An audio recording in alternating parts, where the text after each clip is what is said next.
I think my least favorite book of the year, like I see this book and I get so mad. And my physical TBR is so overwhelming, I could literally drown in it. Favorite quotes of the year: cut me and I bleed him. Next question. All of her books have been essentially perfection. I mean, even though the ending kind of traumatized me a little bit. Hello everybody and welcome back. So I'm super excited for today's video. We are going to be doing the end of your book tag, which Bestie Destiny actually put together. So all credit to her for these questions. And we were just gonna hop right in because there is a lot of books we got to talk about. First question: most disappointing book of the year. So I'm kind of taking this in two ways: a new release that I was excited for that didn't live up to my expectations, and also just like a book that like I was like really excited to read and was disappointing. I have three for this category. First up, we have Kingdom of the Wicked. This book, I don't know why, I was just really expecting to love this book, but I ended up giving it like 2.53 stars. It was so boring. I mean, there was like nothing that was happening. I was so excited to read this series and get into this world. I really like Carrie's writing, but the book just did not do anything for me. So this was very disappointing because I truly expected to love it. And then next we have What Happens After Midnight. I was really excited for this book because I gave The Summer of Broken Rules 5 stars. I absolutely loved that book. So when this came out, I was so excited to read it because the idea of it sounds incredible, like just like a boarding school scavenger hunt vibe. And I don't know, it just did not hit. It was boring. I didn't really like the love story or the characters. It didn't hit for me. And I was really sad because The Summer of Broken Rules, I binged and loved it so much. This book, it's not super disappointing. Like, I still loved it,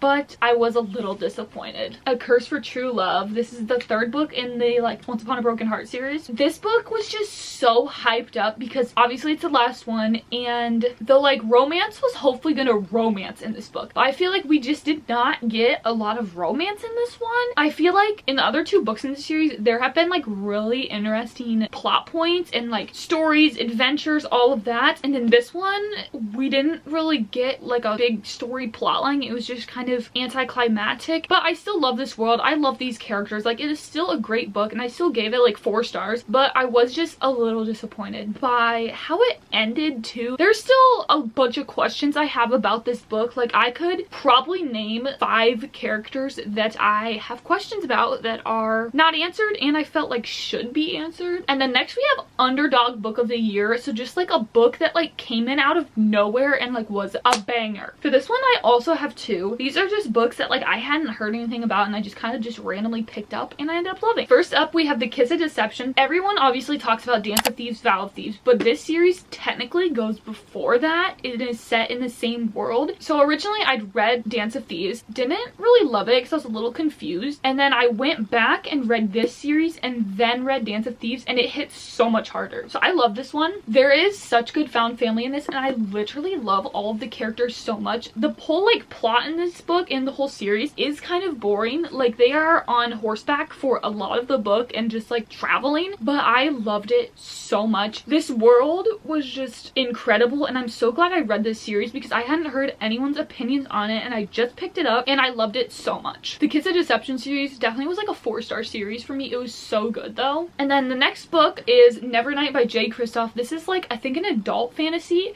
so it is a little bit harder to understand, at least for me it was. This book was incredible. I still think about the ending of this book all the time. This was a 5-star read for me. It was so good. It's essentially about our main girl. She's an assassin and she travels to this school for assassins and has to like go through classes, training, all of that, and at the end she can be like one of the chosen assassins. There is just so many plot twists in this book. The plot is incredible. The characters are so good. Please read this book. It's like not talked about at all, I feel like, but it is incredible. And then we have a book that was overhyped. So a book that was hyped up and didn't live up to the hype for me. So I have 2 for this category. This one, I'm sorry, I really am. Let me just say, I loved the vibes of this series. If it was based off vibes alone, it'd be a 5-star. But I did not like the romance in this book. I felt like it was based off of the wrong things, and I just didn't like the guy either.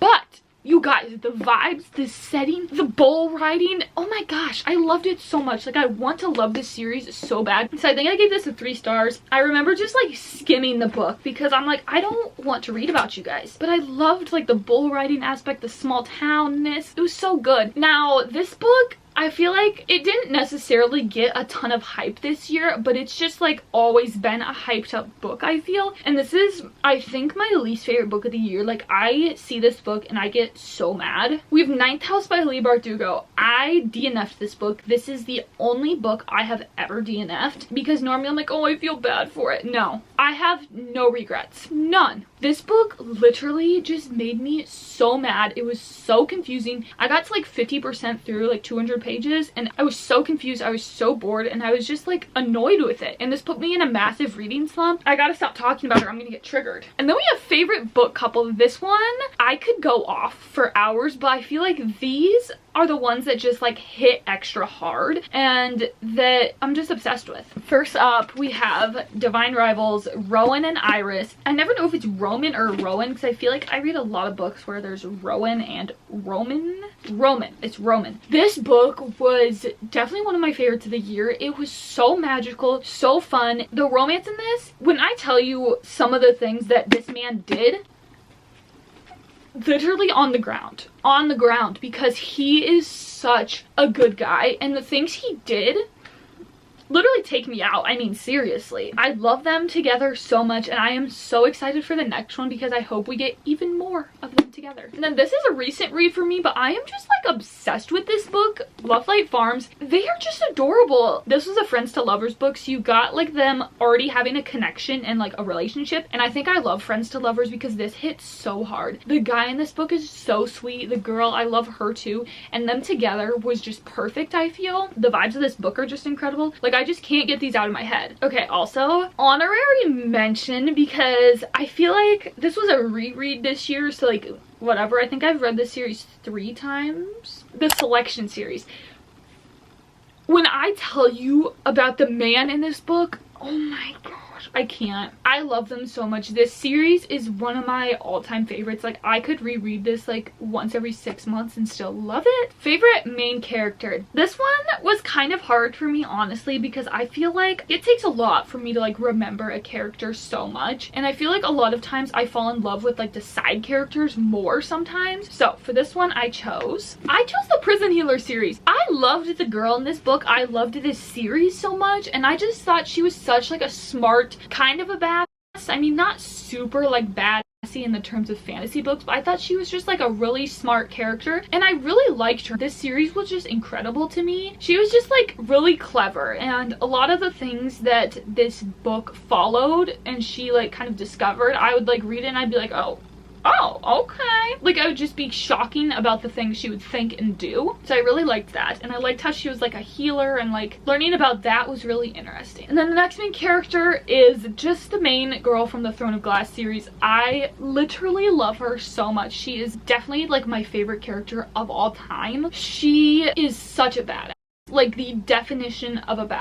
And just like her brain, how it works is insane, because I'll be reading, I'm like, girl, how are you gonna get out of this? And she'll like already have the whole thing planned out and done, and everyone will just be there like shocked by her, and me too. She is so smart, such a baddie, and seriously just the most interesting, entertaining character ever. And then we have a book that surprised me. This one I have Magnolia Parks. I went into this book not really knowing it was a toxic relationship, so I got to page like 40, 50, whatever, and I put it down. I put the book down for probably 2 months, so I was like not gonna finish it really, and then one day I just got the urge to finish it and I binged the entire book. This was definitely a surprise because going into this book I was like, I'm either gonna love it or hate it, and I don't know which one. So when I started it and had to put it down because I just couldn't do it, I was like, crap, I hate it. And then I randomly got the urge to pick it up and I did, and I freaking loved this series so much. So this was definitely a big shock because I fell in love with this series. It is one of my favorite series ever. I love it so much it hurts. That's all I'm gonna say, because this book will be in more questions.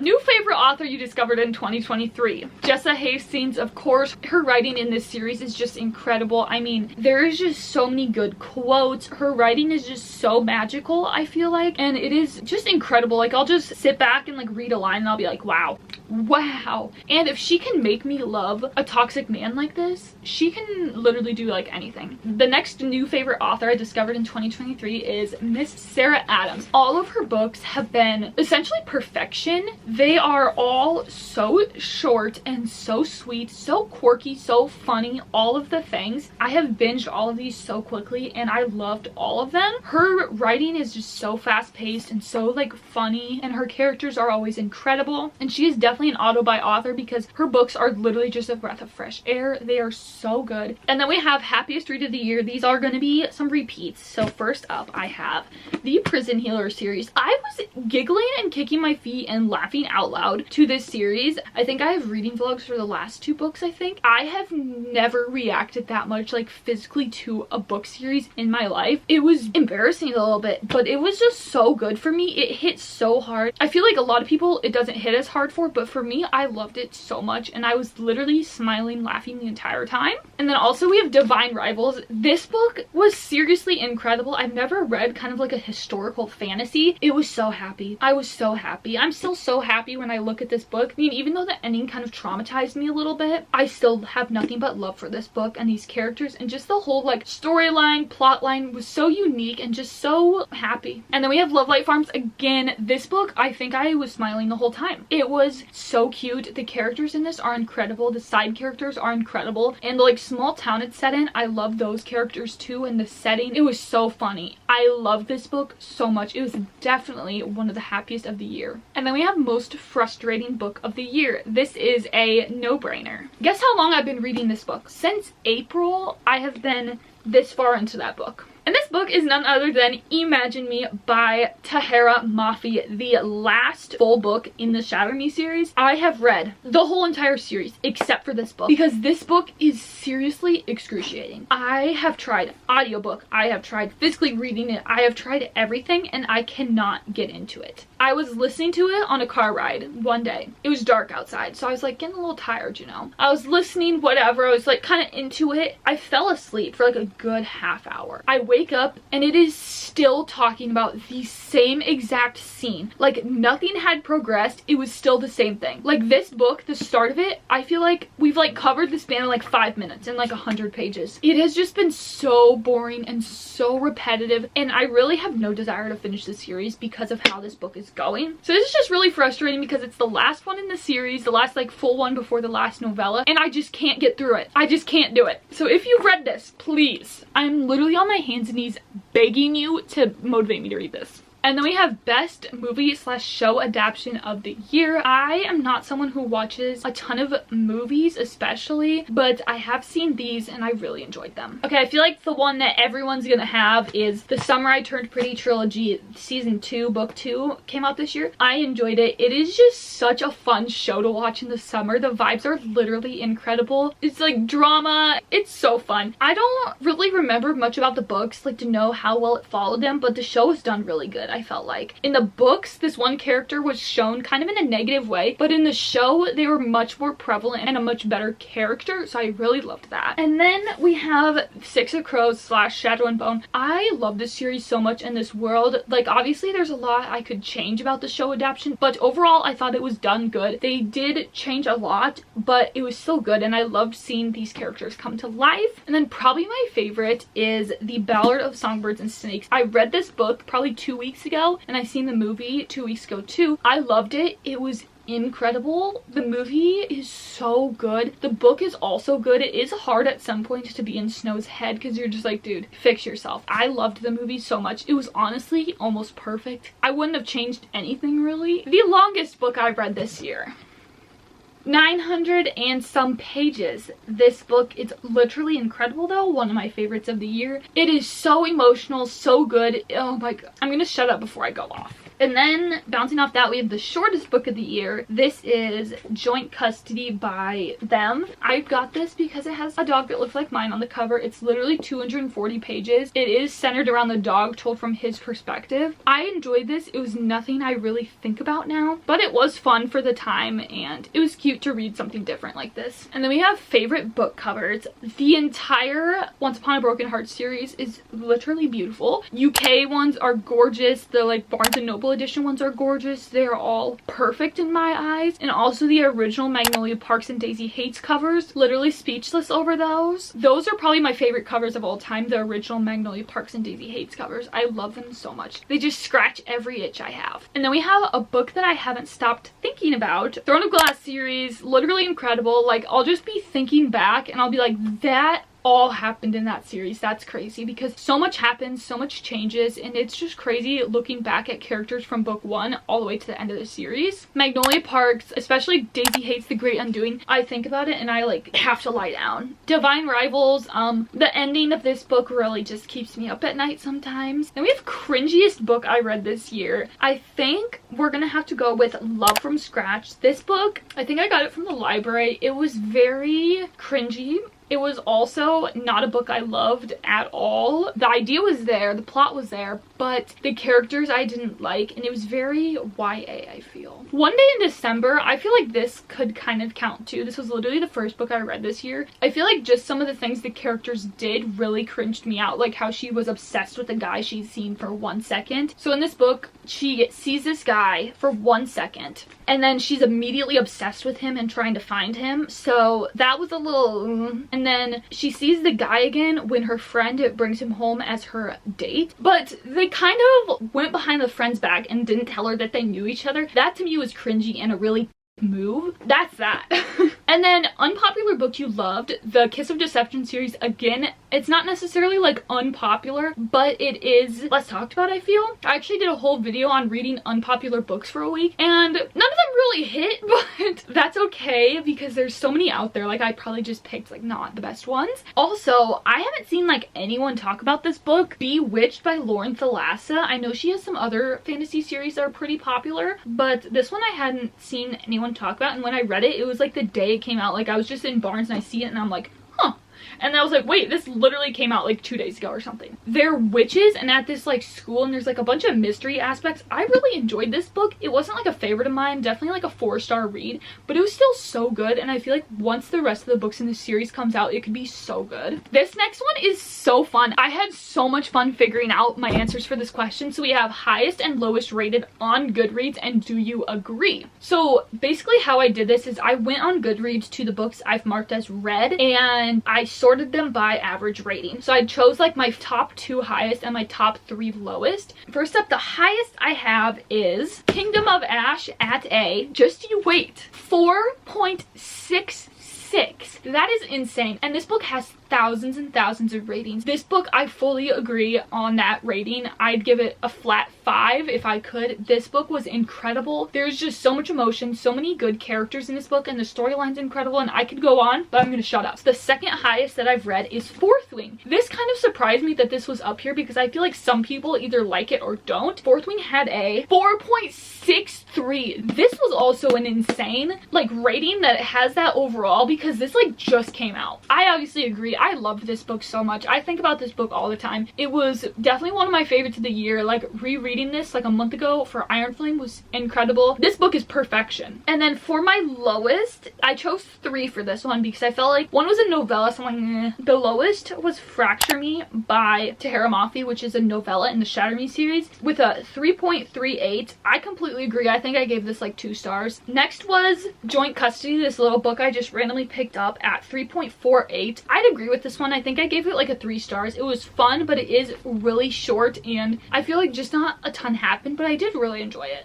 Then next up we have the X-Hex at 3.51. I definitely agree with this. I did not like this book really. I gave it like 2.5 stars. It didn't hit for me, and I read this like right around Halloween. It didn't hit. Favorite quotes of the year: cut me and I'd bleed him. Next question.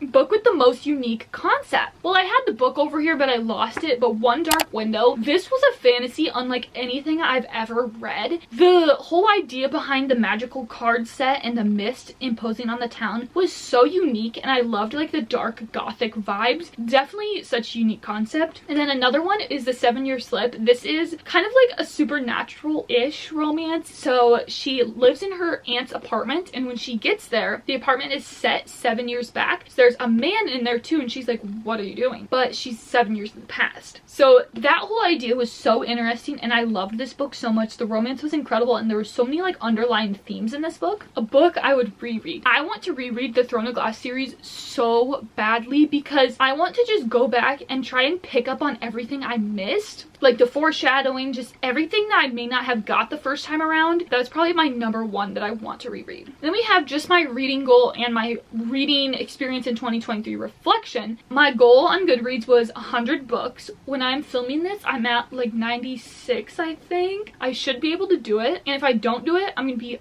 pissed at myself. Numbers don't matter. Like if you read 10 books, that's still amazing. But for me, I set myself to high standards. If I set a goal, I'm doing it. That's how my brain works. I thought that was a good goal for me. I wanted originally to read more than that, but that didn't end up happening. That's totally fine. For 2024, I think I might keep it the same at 100, maybe do like 115, something like that. What am I prioritizing in 2024 with my reading? I want to learn how to be able to DNF a book because, as I said before, I've literally DNF'd one book in my life and that is Ninth House. I just want to be able to DNF a book if I'm not enjoying it. I also really want to get into more general and literary fiction. I feel like that's just such a powerful genre and there's just so many different books in there and I've only read like a few of those, but every one I've read I've loved. So I really want to get into that. And I also want to go on a book buying ban because I have so many books that I haven't read yet. My physical TBR is so overwhelming. I could literally drown in it. That is going to be it for today's video. If you guys like to give it a big thumbs up, answer some of these questions for yourself. I tag all of you guys. I'll have them listed down below in the description, so if you want to answer them in the comments, that would be amazing. I'll see you guys next time. Peace.